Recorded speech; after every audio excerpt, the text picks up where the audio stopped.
Hello everyone, it's your Empress and welcome back to another video. And for today's video, I will do a musically TikTok girl musically.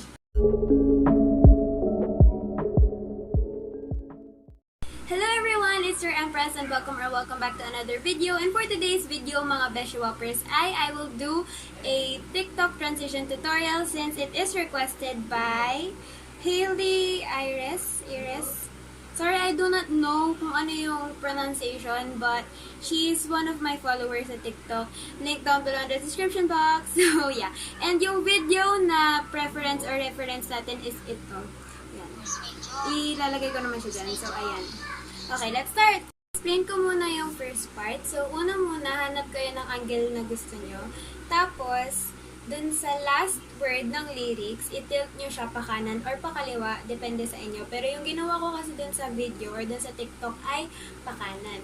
So, pag nasa kanan na siya, stop nyo na yung music. Then, i-tilt nyo siya sa kaliwa without playing the music. Pagka nasa kaliwa na siya, start nyo na ulit, then go. Pag nandito na siya, it's the second lyric. So, yeah, ganito siya.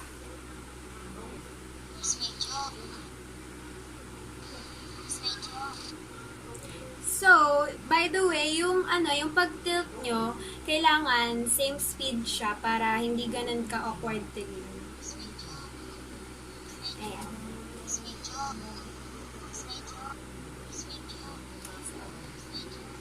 So, doon naman sa second part is yung So Not Cool. So, diba? So not cool. Doon sa last word naman ng lyrics is yung tatakpan yung camera then ihiga yung phone. So, since ito yung background, ayan, yun yung background sa video, you can go anywhere you want. Wag lang sa labas kasi quarantine nga. Be safe, stay safe. So, pwede kang pumunta sa may cortina, sa sala, sa kusina, kahit saan na maganda yung background. Then, kapag uncover mo na yung camera, nakaganyan ka na. Ang awkward ng position. What? Basta nakaganyan ka na. Then, ibang background na siya. So, ganito. So, stop yung music dun sa cool.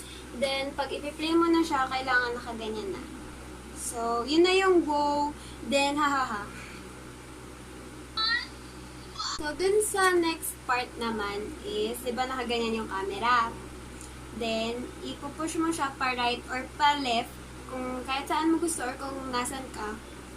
After nun, if right yung pagka-tilt nyo dun sa una, pagkapunta nyo dun sa next background, dapat nasa left na siya yung face ng screen. So, bale, ito, nasa right side, then left side. Tapos, pag nandito na siya, play nyo na siya ulit, then lip sync. So, sa last part na tayo, pagka harap sa inyo, you can actually shake it a little bit. So, bali parang gumanon. Gets nyo ba? Sana gets nyo. So, you can shake it a little bit. Pag straight na siya, baba. Yan. Tapos, stop nyo yung music pag nasa baba na. Then, different background if you want.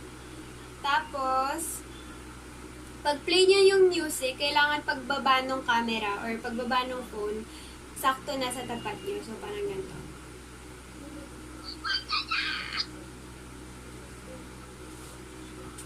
Gawin ko ulit so you can